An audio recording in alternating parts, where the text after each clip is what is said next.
Troy Galloway is a construction manager and consultant, commercial and residential builder, and a certified inspector for all commercial and residential buildings. And now, here is About the House with Troy Galloway.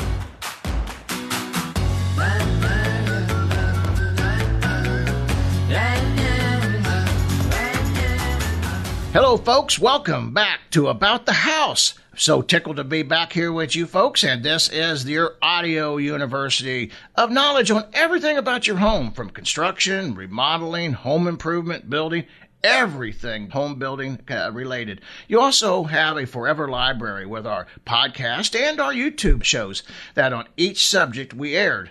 You can also find information about our company, Galloway Building Services, on GallowayBuildingService.com and on our Facebook, Instagram, etc., etc. My name is Troy Galloway. I am your humble host, and I am very happy to be here doing this for you folks today.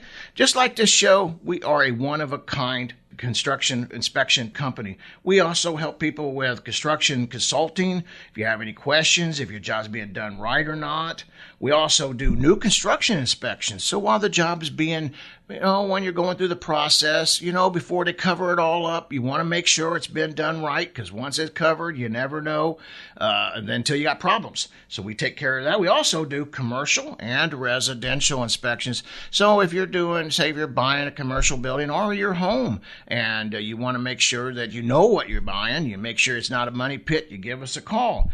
We also do construction conflict and resolution, and, heaven forbid that you ever get caught up in legal problems on this, whether you're a contractor or if you are a homeowner or a building owner, give us a call. Because we come in and we're a non-biased company. We can show and tell exactly what's happening and hopefully get things squared away for you before you take it all the way there. So our motto is and always been for years and years, is that we're here to make sure you're getting what you paid for. The job is being done right, and you're not being ripped off. So give us a call. Galloway Building Services. Office number 636-394-3112. And I actually got a great guest here. I've been wanting to have this show here for several months now. And this is a pest control company. And this is Noel Buckingham of Buckingham Pest Control, one of the leaders, if not the premier leader in the St. Louis area. Everybody knows him, so he's been a hard catch to get here, but we got him. Welcome, Noel. Thank you for coming on. Tell us a little bit about your company, and what you do, and how long you've been doing it. You got it. Thanks, Troy. I always introduce myself as I am Noel Buckingham, president of Buckingham Pest Control, and I am your friendly neighborhood Spider-Man. I started the company back in 1994, and we service the entire St. Louis, Missouri side of the river, Festus to downtown to Wentzville, everything in between. So for those of you counting counties, that's St. Louis City, St. Louis County, St. Charles County, Jefferson County, and eastern Franklin County. Well, how long, you might have just said it, but how long have you been in business? Because you're down looking for something. Yeah. So, folks, hey, everybody's laughing here because I dropped my phone. As you know, we can't live without our phone. So I'm down under the table scrambling for the phone while Noel was filling time. Sorry, I threw you under the bus. That's awesome. So I started the business back in 1994, and we do pest control, termite control, wildlife control. We're one of the few companies that I think pretty much do everything. Wow. Well, right now is, we got some squirrels are actually having babies, are getting more rabbits out in the yard. But the number one thing I think, I get called on is termites. So I'd like to get started with a little bit of termites, because there's a lot of misunderstanding out there about what they are. We'll start with that. What are termites? Help the folks understand that they're just not an ant. All right, yeah, so termites, the kind we have here in St. Louis, are subterranean termites, which means they live in the ground. So they feed on wood and cellulose products, so it doesn't necessarily have to be just wood. I've seen them eat leather boots and textbooks in a school building. But typically what the listeners are probably concerned about is, do I have termites in my home? There's little teeny tiny bugs that are very good at remaining hidden. They'll be in your walls chewing on wood and you'll never know it. And typically it's April and May, this time of year, where somebody will get what's called a termite swarm. So a termite swarm is basically Mrs. Jones is sitting in the house one afternoon, and then all of a sudden there's 1,000 bugs flying around the living room of her house. And that's the phone call we typically get. Flying bugs in the swarming in the house. So help me out here. You mean they are just like what makes them come to my home? Why do they swarm in my house? So the flying ones are a reproductive cycle. So they're like ants or like any insect that lives in a social colony. So think bees, ants, termites. You've got the queens, the workers, the soldiers, the reproductive. So the winged ones are a reproductive cycle that launches in the spring, April, May.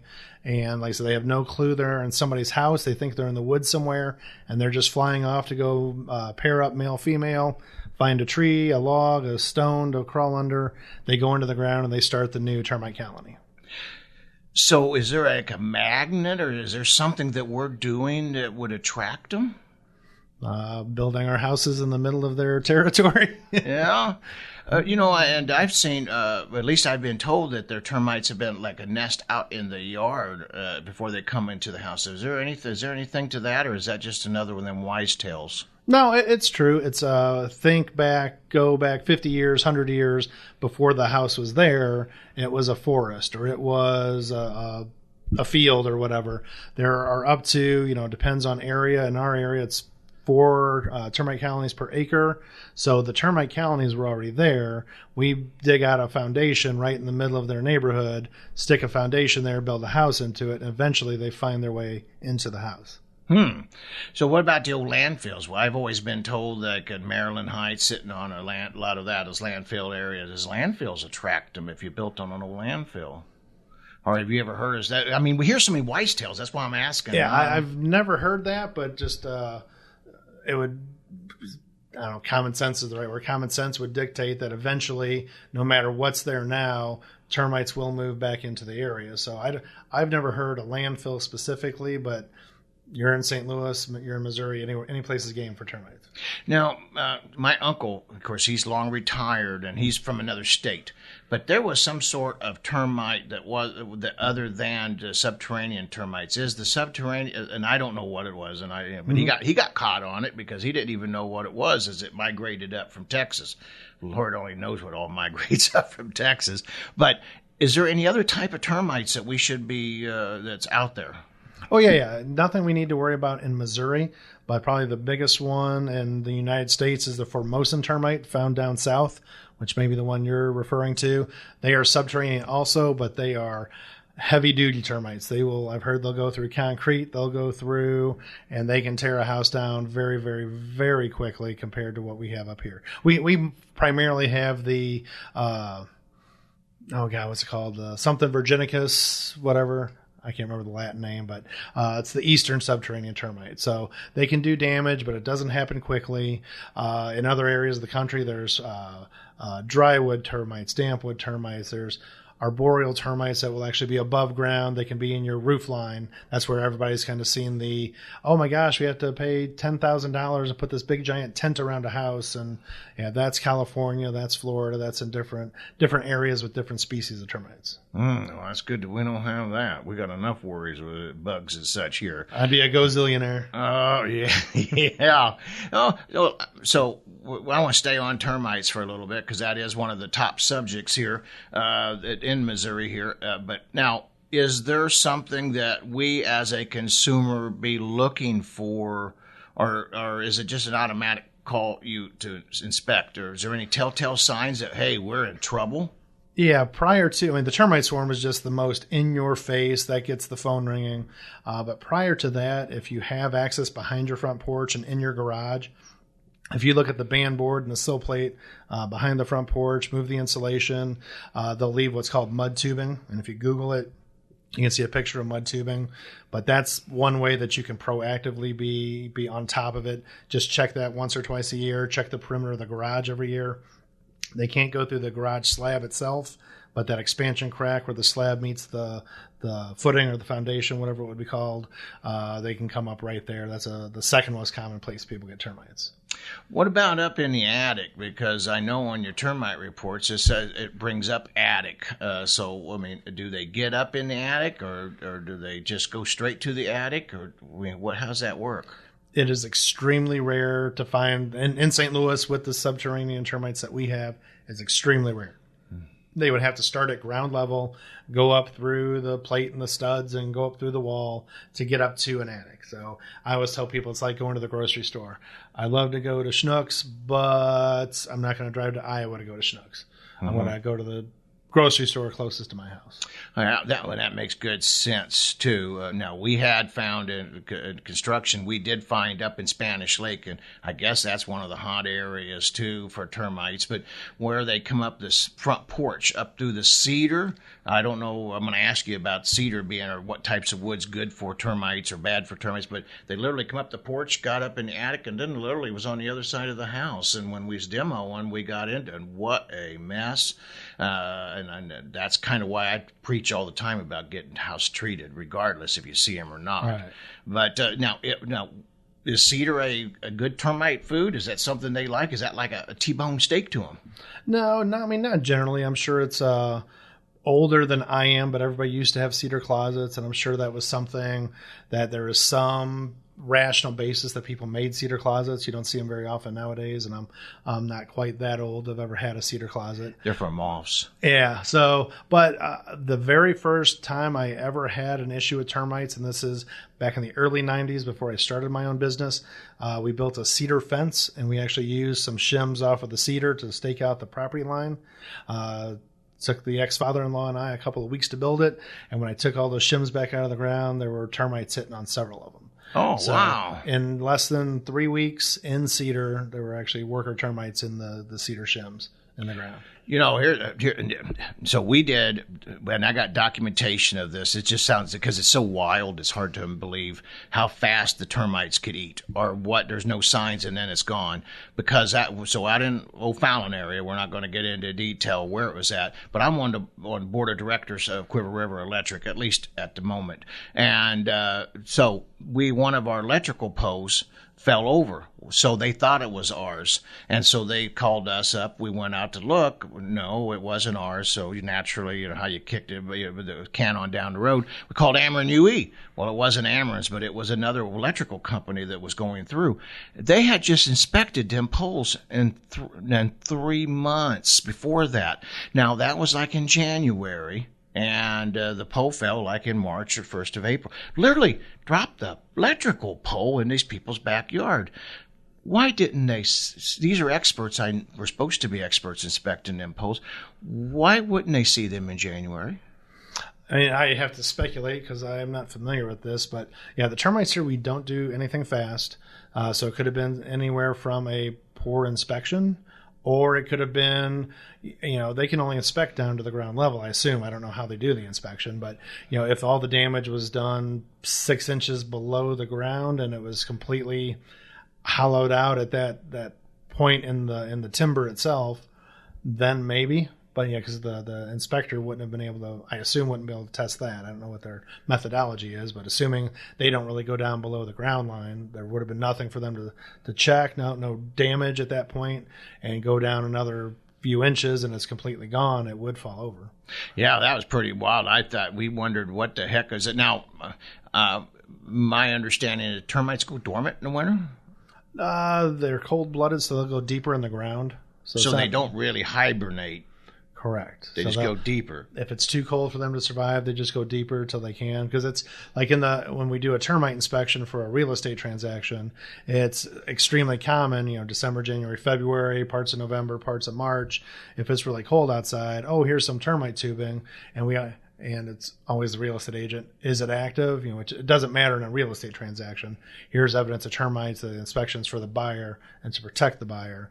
And it's nothing for, it's middle of March, there's nothing active, and then 3 weeks later it's active because it's now warmed up. The termites can survive again. They come back up, and now they're back into what they were before, which is why I always tell everyone, real estate agents included, hey, just because there's nothing active at this exact moment in time doesn't mean in 1 month, 2 months, 3 months, fill in the blank, whatever time frame, that this won't be active again. It needs to be treated. So that leads me to my next question. If the house has been treated in the past, and sometimes we see stickers on the electrical boxes or outside, that one that they stick outside said home. Would you still recommend that they continue treatment? Or do you think at one time, hey, we never have to do it again? Well, multi-part answer, because a sticker doesn't equate to a treatment. So when we go out and do an inspection, we're looking for it's called the drill marks, the little round holes on the front porch and the garage, where typically it shows it's been treated, it's been drilled, the chemical is applied underneath as a soil treatment, and then it's plugged back in, usually with mortar or concrete. So we look for the drill marks, and even the industry itself is evolving. I'll use that word. I came up with it. It's a pretty good one. But the termite inspection form just changed back in December, which I'm sure you're aware of. And the old form used to have a spot where we could put, is there evidence the house has been previously treated? And we could write, yes, there are drill marks in the garage, the front porch, the rear patio, whatever we find. That line is actually gone now. Oh, it is. It is. And the actual back of the form, I know the old one did. I'm sure the new one does. It used to be number 2, and it said if it's been more than 5 years since the house has been treated and a warranty has not been kept up, the company may recommend another treatment. So a lot of it's just very subjective. My company, typically, if it looks like nothing's active, all the tubing has been scraped off, all the check marks, it's called check marks parameters that I look for. Looks like it's had termites in the past. It looks like all that evidence has been knocked off, cleaned off. It shows signs of treatment, even if the warranty has not been kept up. We usually, pass and fail are the wrong words, but there's no good word. So I'm going to use the word pass. We'll pass the house, clear the house, and saying, hey, no treatment is recommended. But if we get to the house and there's no signs of treatment, but everything's been scraped off, but there's no proof of treatment, we'll still recommend a treatment for that because there's no proof, there's nothing showing that the house has been treated. Yeah, and I always say as a building inspector, if I see the house has been treated, I put it in there that they need to be, highly recommend that it gets retreated. For one, we don't want to get too much against any of the other companies, but there was a major class action suit against one of the leaders in the industry, and they got hammered because of poor treatment or whatever it was, poor chemicals, and so heck, I felt like, don't hurt anything but I have to say I'm guilty, and I'm one I'm guilty of. I don't just say if you're going to have you come out here and treat it everything. Ants, spiders. Oh, my wife complains more about. She complains about them ants, and I understand they're crazy. They're everywhere, and rodents. Now you guys do rodents, so also, right? If it has more than 2 legs, we do it, guaranteed. Yeah. So talk about let's move. Is there anything else you want to expand on termites? Because I wanted to move on to some of the other nuisance insects and bugs and critters out there. Yeah, let me hit one more thing. I would just tell the listeners that to prevent termites is the exact same as actually treating for termites. So it's the same treatment, same chemicals, same process, same pricing. But if you really want to make sure you don't have termites and you're not going to get them and you're not going to get the hidden damage, always consider, it's an average price. I'm just going to throw out a number, $700. Smaller house might be a little less. Obviously, a larger house would be more. It's not astronomically expensive. And the benefit that you're going to have for 10, 20, 30 plus years to come will more than pay for itself. If you even take that, even make it 1,000 to make it a round number, 1,000 divided by 40, you're talking about $25 a year of protection, to protect the home. Do you do any new construction termite treatment? We do, and we treat the flat work before they pour the flat work. So we do the basement, the garage, the front porch, and the rear patio. Okay, so I've seen different systems out there. I'm just curious, as far as a construction superintendent, there was that one system that they was using the green, and that way I just knew that they'd been there. That's how I knew that, because they'd come and go, and they'd just spray up about 4 foot up the wall and down on the floor. The green on the concrete or the green? In the concrete and on the, but also on my wood. So anyway, that was that particular company. I don't know if that was normal for everybody else or. No, that was probably a borate treatment, which they actually mix a boric acid type product in water, and they can spray it on the timbers and things like that, and they'll put in a green dye. I assume it was a dye just to make it look green. Well, let us know too as a superintendent that guy's been there. Well, that boric solution, would that also be good? Because we always used to use the old boric acid for roaches. I wanted to move over to roaches, so this is my sneaking over to roaches because we hate roaches. I love roaches. Yeah, I bet you. Yeah, what kind? And there are several different kinds of roaches out there, isn't there? probably more than I can list, but what do we have? The German, Oriental, American, brown banded, and forgot which ones I already said. I'm getting old. No. But yeah, the other ones we don't really see very often in the St. Louis area. And did you help like restaurants or apartment buildings? Like for us, we have a few rental properties where roaches, maybe the neighbors are not always as clean as the neighbors next to them, and they kind of pack their roaches with them. Do you? Is this something that you help a lot of people with? Is it mostly the termites? Or it seems to me roaches is just as nasty as a termite, except they don't eat your home. Yeah, they're nastier than termites, but yeah, they don't eat your house. So yeah, we'll help anybody that picks up a phone and calls. We actually do more residential than commercial, but we do commercial. Just I don't know if that's just the niche I've found myself in, just because it's a lot easier, just word of mouth. If I do Troy's house and his pest control, he's probably going to recommend his mom and his sister and his friends, and it's a really easy social media post. There aren't too many restaurants that are going to go, hey, Buckingham Pest Control came out today, and they got rid of our roaches. It's kind of a little bit more secretive and on the down low. You don't want people knowing that you're getting treated for roaches. Yeah, I can see that being kind of stigmatized because, roaches and filth kind of not necessarily go together, but that's what we think, I don't want to pick on anybody here, but I definitely know that that's what people, they have a stigma with that. And of course, now let's stay on roaches just for a minute because, we get them 60-minute documentaries and such about them. Is it really true they mostly come out at night? And if you see them in the daytime, you got tons? Is that an old adage or just... they're usually talking about German roaches. German roaches are usually the most prolific. Actually, let me take a step back. So when somebody's talking about water bugs, those are actually Oriental roaches. They are roaches. They are. So they're in the roach family, but I always tell people when we're conversing about it, it's not, the Stephen King movie. You're thinking, oh my God, there's 1,000. It is extremely rare to have more than 1 or 2 Oriental roaches at a time because they're typically sneaking in from the outside. They do live outside. German roaches are actually a tropical insect that was brought to the United States hundreds of years ago. And when I worked for another company back in the day, we used to actually service a German deli down off of Grand Avenue, which I'm sure is no longer there. But, straight off the boat, German lady. And when we explained that, they were German roaches, very upset. We do not have these in Germany. And it's like, well, no, that's the Latin name. Germanica blatinella, has nothing to do with actual Germany. Glad you said that. We'll be getting the phone calls. Quit picking on Germans. Yeah, my last name is Galloway, but we got a lot of German, and I'll get the family phone call. What are you saying? So it's the Latin name, folks. My mother's maiden name is Helen Schmidt. Oh, okay. Straight up German. Yeah, absolutely. So in the German roaches, which is there one? It sounds like there's at least one that's not the worst, but is there one worse than the others that we should be watching for? Yeah, the other ones are just considered what the industry calls occasional invaders. So your water bugs, the American roaches are kind of the big ones that sort of fly. So if it's a nice, kind of spring, summer night where it's getting warm and you got the door open and a big old 2-inch long roach flies into your house, that's probably an American roach. A lot of people call them a wood roach.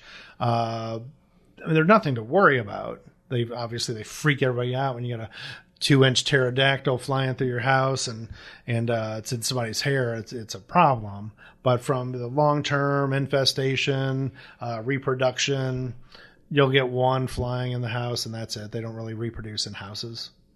Good to know. German roach, that's the one. That's the one. Okay, and it's not from Germany, folks. Yep. And since it's tropical, they're like, oh no, it'll be middle of February. Oh, they came from the neighbor's house. Neighbors are dirty. Well, it's 10 degrees outside. They're probably not crawling through the snow, and because they're a warm insect. Mm-hmm. So they'll hang out around the refrigerator compressor, like your hot areas. So anything that draws a current. So I've seen them in microwave clocks and refrigerator compressors. Always the hot spots of the room. Which you wouldn't even think of being warm in a refrigerator, but the compressor is warm.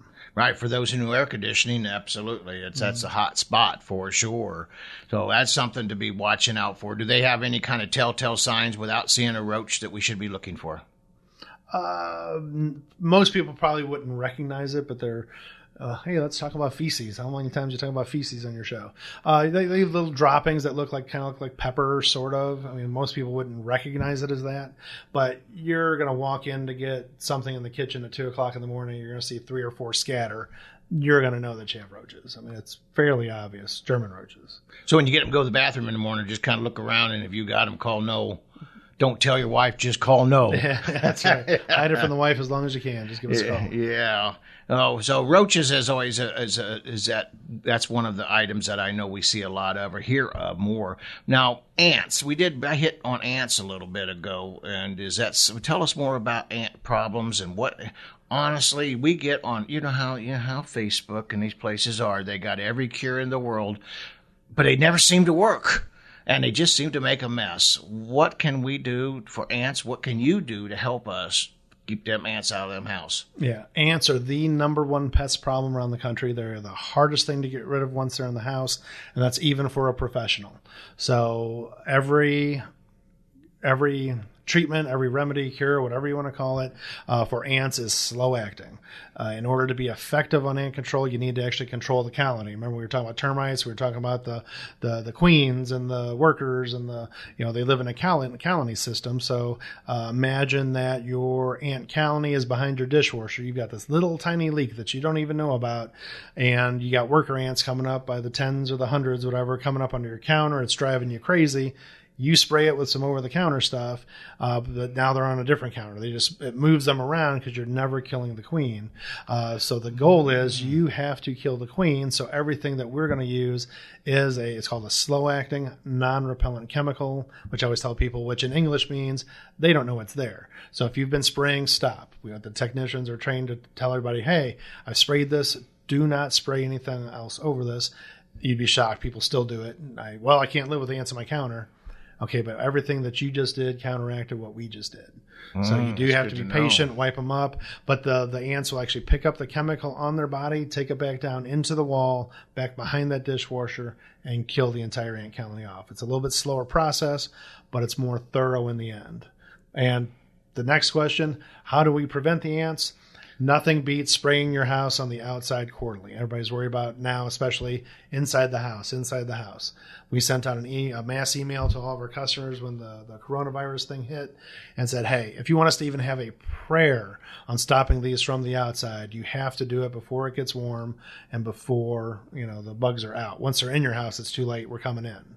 And we are essential service, so we are allowed to go in. We use the masks and everything that we're supposed to. But, if we can spray the house 4 times a year, it prevents 98% of the stuff from ever getting in. That's good to know. Is the queen something we'd be able to identify if we saw one? Or do you ever see a queen? Very seldom, but it would probably be bigger and have wings. I don't know too much about that. I only know about the bees, and I don't even know too much about that. I still never figured out how to sell a queen bee, other than I just call her honey, That's shout out to you, Ramona. So I know. So I'm trying to just get a little favor here. That's right. But anyway, so we keep on moving here. So ants, that's always... The fire ants. We got them nasty ants out in the yard that one, boy, when they get you, they tear you up. Boy, do you see much of that out here? Fire ants have not come this far north. Sorry, I cut you off there. But, no. We go throughout the Midwest, so I know that we run across them, but I've never, I don't do what you do. So fire ants. Yeah. So they don't come into St. Louis, but how far up north do they come? If you're looking, so this radio show goes all the way to Memphis. Goes to Nashville, goes down to Oklahoma. I know. This is probably going back about 10 years ago or so. I know a buddy of mine in Caruthersville, we were chatting, and he said a shipment of something had come up the Mississippi, and it had fire ants, and whatever company it was quietly wanting to get them treated real fast so they could ship it north. And he's like, no, sir, and turned it back around.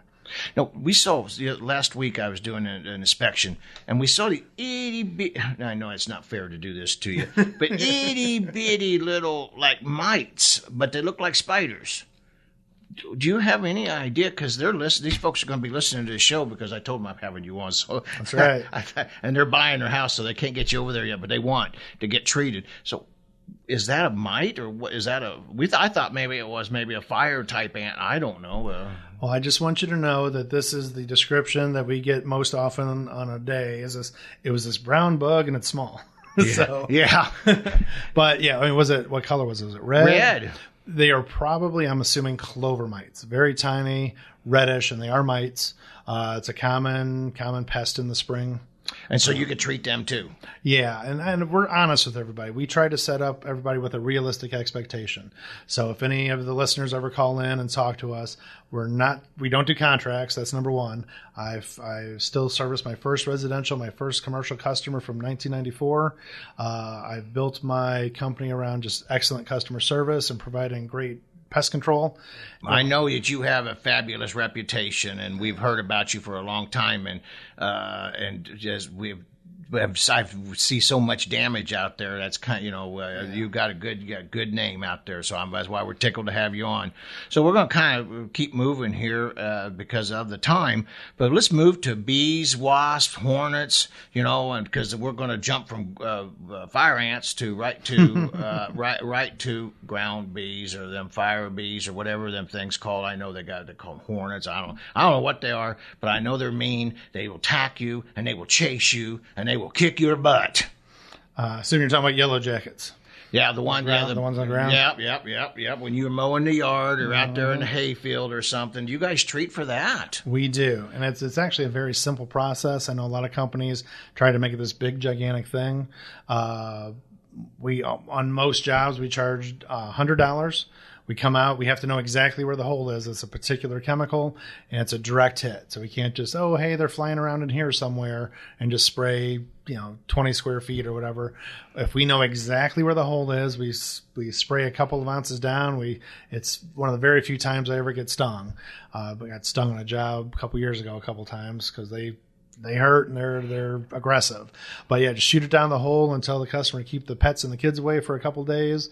And if they're there on day 3, call us back. And we almost never go back. Usually it's, hey, I thought there was something there. It's like, nope, nothing's moving. Oh, sorry for making you come back out. That's the typical phone call. It's almost 100% effective. That's great. Well, so I got to tell a quick story because my uncle's going to be listening to this show too. And I told him he was coming on. So he was out there mowing in his yard. And that's Oklahoma now, but it's regardless. Them things are everywhere. And so he hit that. He's on his tractor and he hit one of them nests. They started swarming them, coming after him. He drove. You hear me, Dave? He was chasing him. He's on his tractor. He drove his tractor right off into the pond. He said, "To heck with it." That's not exactly what he said, but he said, "To heck with it. I'll dig that thing out." And he just went straight into the water to get rid of him. So I guess water is something that they won't get into and chase you into. Well, yeah, they can't scuba dive or anything, so they're going to stop at the water. But yeah, I mean, that was my first experience. I was probably 12, and I was mowing my grandmother's lawn. She lived in a little mobile home out in Peevely back in the day, and God rest her soul, she's not with us anymore. But my mom and my aunt just laughed. They remember me coming around, hopping on one foot, yanking my shoe off, yanking my sock off. Mm-hmm. And yellow jackets were, I mean, you guys can't see this, but Troy, the yellow jackets just, because they'll sting more than once. They were just sting. They do, don't they? They chase you and they're mean. Yeah. But now we got yellow jackets is what them ground bees are called. So, mm-hmm. But we've been having a ton of problems with wasp in the last few years for some reason. What can we do? What can you do to help us with wasp? Is there anything other than just knock down the nest when we see them? Because you know how they just build everywhere. Mm-hmm. They build, bad mistake I made. It got up under my trailer hitch and the ball. And I'm trying to get that ball to set on my hitch, and I couldn't get it. So I reached up thinking it was mud. Well, I reached up and grabbed the wrong thing. Wasp. Mm-hmm. What can you do to help us? Well, for a homeowner or for a business, getting back to that quarterly pest control we talk about, we spray the outside 4 times a year quarterly. Not all companies are created equal, so when we spray the outside of a home, we use what's called a power sprayer. not to be confused with a power washer. We've had a couple people over the last few years a little upset that when we got done with the job, we didn't power wash their house like we said. So a power sprayer is a truck mounted system under pressure. So the guys pull a hose out around the house. It's under pressure, so it'll shoot 20 or 25 feet. We try not to get anything on the windows, but we spray the eaves, the soffit to try to knock down wasps and spiders. We spray around all the windows, all the doors, the entire foundation, and then 6 to 8 feet out from the foundation into the grass and landscaping. That's what helps knock down the crawling insects. So the way I explain it to people, anything that flies is hard to control. I've been sitting there with little old ladies, and she's like, I just don't want bugs flying through my yard. That's impossible. I'm an exterminator, not a magician. But as far as trying to minimize, notice I use the word minimize. There's no 100%. Try to minimize what's going to actually land on the house and start building a nest by treating the areas that they would most likely be in. So we try to go above and beyond as far as the flying insects, the wasps. But for any company to even have a remote chance of doing that, they really need to be able to treat the eaves and actually have a good communication with the company. So this is one of the areas where we ask our customers, if you know you're having a problem, if you're seeing some wasp on your deck rails, let the technician know. We can kind of spray up there. We'll do whatever you need us to do while we're on site at no extra charge. Obviously, if we have to come out and spray things that really didn't get sprayed before, there's a small charge associated with it. But while we're on site, if you know we're there, you know we're spraying, let us know what you got going on, and we'll take care of it.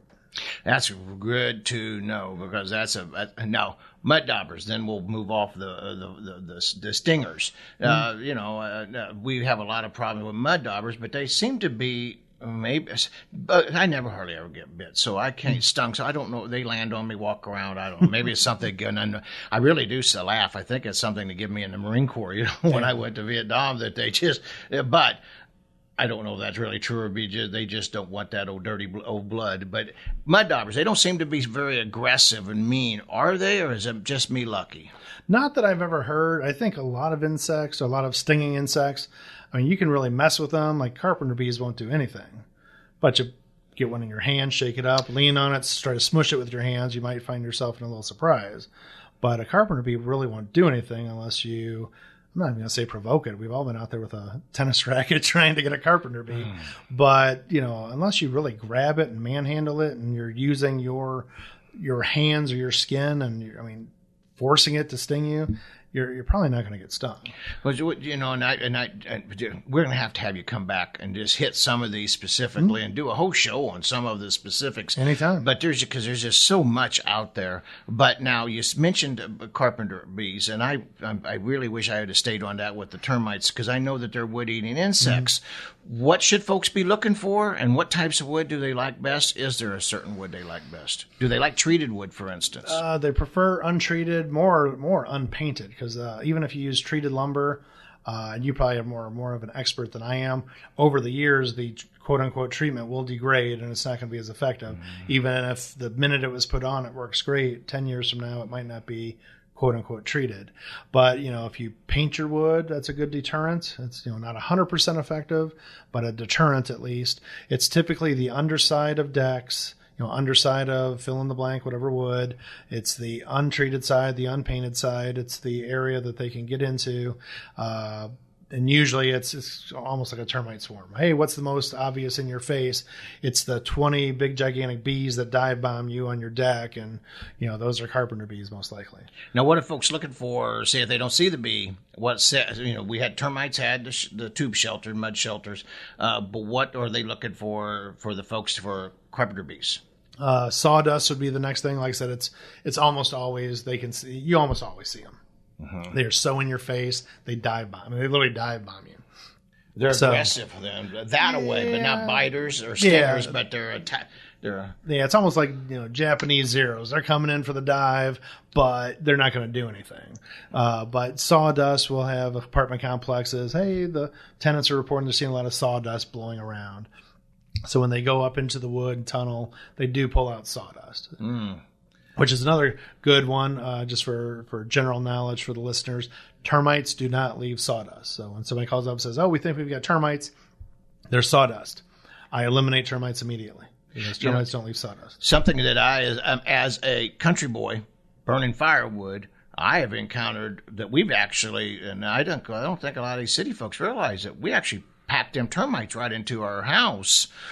What should we be looking for? I guess they're termites because they look like it. I mean, is that something that what can we do to be watching for that as if you burn firewood?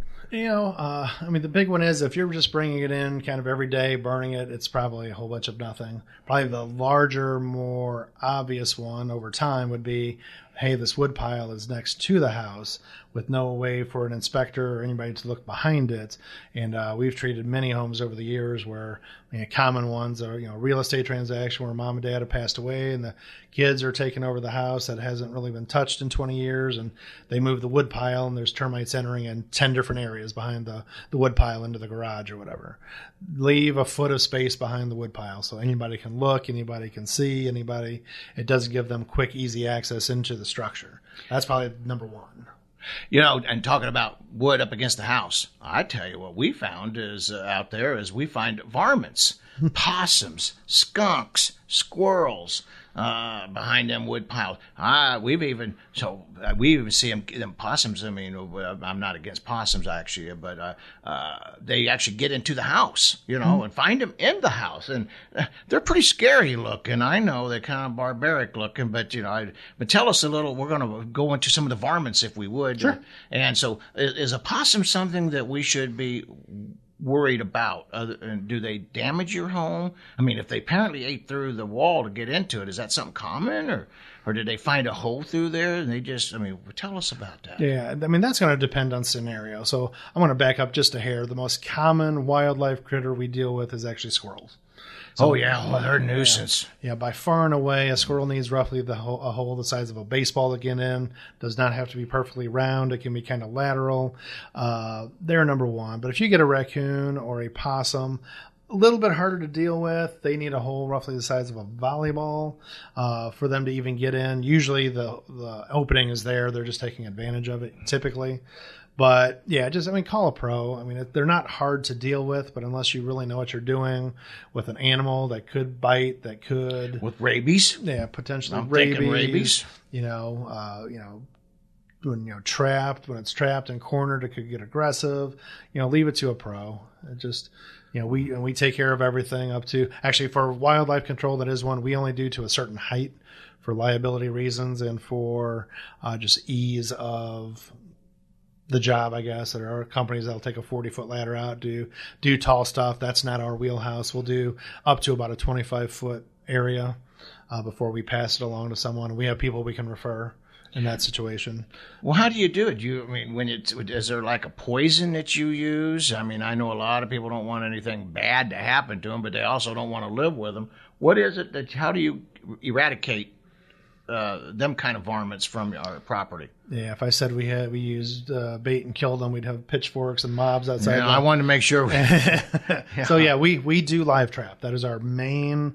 If Plan B, Plan C don't work, and we're having issues, we can put a kill trap in, but we definitely try to live trap, and it's effective 99% of the time.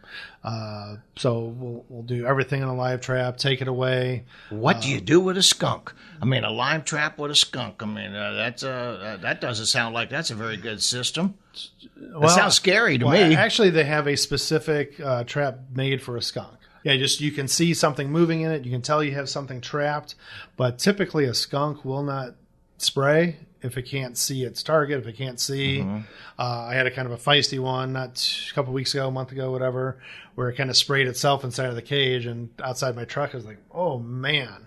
But it didn't actually, the smell didn't get in my truck, didn't get on my truck. It sprayed itself. What if that spray gets on your dog? We hear all kinds of tomato juice stories and things. I mean, is there anything we could do for our poor animals if they get sprayed? I've never had it happen, so I assume tomato juice. And to my knowledge, there's no good answer, but I've never had it happen before. The best answer is just stay away from them skunks. But now, so when you release them skunks, so what do? Take them to your neighbor's house you don't like and release them, or your in-laws that you? That's a great idea, Troy. Yeah. I never thought of it before. I may have to. Who don't you like? We got skunks. Yes. Man, you put me on the spot, Troy. You delete this one. But no, skunks are one of the few that we do euthanize. It's just there's no place good to go with them. They don't like to leave a trap. They don't. So it's not like we can just leave a trap in a deserted area and just open it, let it go. They just, for whatever reason, they don't like to leave. And you're also putting a mess into someone else's area. So we don't do, for everybody listening that's mad at me right now, we don't do a lot of skunk work. It's price prohibitive. A lot of people don't want to pay. Oh, I'll just let them go on, do their thing. And we really don't have a lot of skunk problem. I knew a real estate agent had a whole family of them, and that guy kept on digging them out. We didn't, at that time, I don't know what happened. You wasn't able to get out there or something, and that people, they was trying to sell that house, and 5 different skunks coming underneath the porch. I mean, is that because they're raising them? Is that babies raised? I mean, I know you're just guessing at it. Possibly, you'd be surprised how long people will let a problem go on. It could have been going on for a year and didn't do anything. And if it's a real estate transaction, oh no, now we must do something. And now it's not just one squirrel or one skunk. Now it's a family. So even with our wildlife control, we charge by the trip, not by the animal. Most companies charge by the animal, which can get pretty expensive. So if we catch 4 squirrels at one time, it's one price. Now, do skunks carry rabies? What all animals do carry rabies? Squirrels, rabbits, skunks? I mean, do they? I don't know. Should we be worried about that? Possums? Yeah, the honest answer is I'm not sure. I don't think I've ever had anybody ask me that question. But it's just, hey, I got an animal, get it the hell out of here. That's basically and we're always worried that of course we was raised to everything has rabies. I grew up in the cities. Well, they got rabies in there too. So, well, now to wrap the show up, and let's kind of roll into mice problems. Do you do a lot of eradication or removing mice, or what? Because we do have a mouse problem in the spring, in the wintertime when they start moving in. Yeah, we do a fair amount. So basically, there is the easiest way for most, whether it be bugs, insects, mice, rodents, whatever, is to prevent. So when folks call in, we have a program where we, on an average size home, we'll put out 2 exterior stations, 2 interior stations, a couple glue boards. But there's no magic spray. There's nothing you can just, hey, if it's not gonna hurt a 1 ounce mouse, it's not gonna hurt your pets or your kids. That's why I tell people about the spray. That's how you know the sprays are safe, because it's not gonna hurt a 1 ounce mouse. But we put it on the outside, and if you keep the stations baited around the outside of the home, it's gonna kill off most of the rodents that come around the house. And I always tell people, because they're kind of, well, I'm not familiar with this. Well, you ever been to a restaurant or a commercial building and you see those black boxes around the outside? They're like, oh, yeah. Those are rodent stations. You put there 24 hours, 7 days a week, 365 days, and it literally just, any mouse that comes up to it's curious, goes in, eats the poison bait, goes elsewhere and dies. And it prevents rodents from getting into the structure. That's good to know. You just got to come back, because I'm just, as we're talking, I'm thinking a ton more termite questions and trapping and different types of the old products that we heard about that are outlawed now. They said that stuff would last forever. They don't sell it anymore. But so there's just so much. And I know, actually you give me a whole list of different questions, and and I'm I know that people don't like talking about this, but this is one of the subjects that actually get brought up more. Then does my window work when I do building inspections or commercial building inspections? They're more worried about them kind of things than we are about a window not working or a door not working, and for good reason. We're all scared of the bugs, and we're scared of the rabies, and we're scared of the unknown is what it is, and that's what I'd love to have you come and share with us. Absolutely, and believe it or not, probably one of my most popular presentations. We both do networking and things. The most popular presentation I could ask for is just the 10-minute question and answer. I don't even come in prepared. It's just like, go. Who's got a question? And everybody just loves that little segment that I do. So it's unscripted and it's whatever you want to know. Well, I know a great producer, and maybe we could get Mr. Joey here that's helping us, and maybe we could do a video of one of your 10-minute presentations. Sure. And Joey's glad to have Joey back here with us here. He's been doing our producers since we was on the radio, and appreciate him coming here. And I appreciate you've been just so much information. I could just pick your brain for hours. But we'll just put different shows, and that way we can specialize now. So we have the general and then the specifics. So, Sounds like a plan. Once again, tell the people how to get a hold of you, your phone number, your different social media networking, whatever. Sure. So I'm Noel Buckingham. It's Buckingham Pest Control. The phone number is 636-274-7400. When you call in, tell the lovely and talented Kristen that Noel sent you.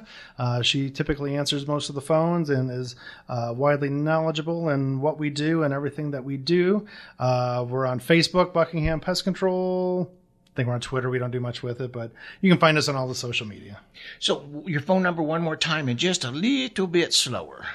636-274-7400. All right. I'm a fast talker. I am too, and we always do that. And nothing more frustrating. Up, dadgummit. So I always repeat the number. Well, thank you very much. I appreciate you. And folks, if you ever need a building inspection or a termite inspection, call Noel for the termite or pest control. Give us a call for your building inspection or your construction inspections. That's Troy Galloway with Galloway Building Services. And we do engineering work. We've been in the business now for, about 42 years. So we got a little bit of snow on the roof, but praise God, I got snow.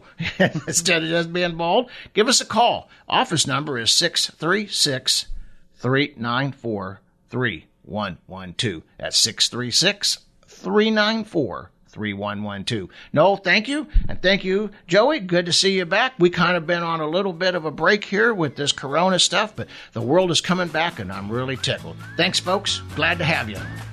Sponsored by Troy Galloway and Galloway Building Services, your top choice for professional home inspections in the St. Louis area. GallowayBuildingServices.com.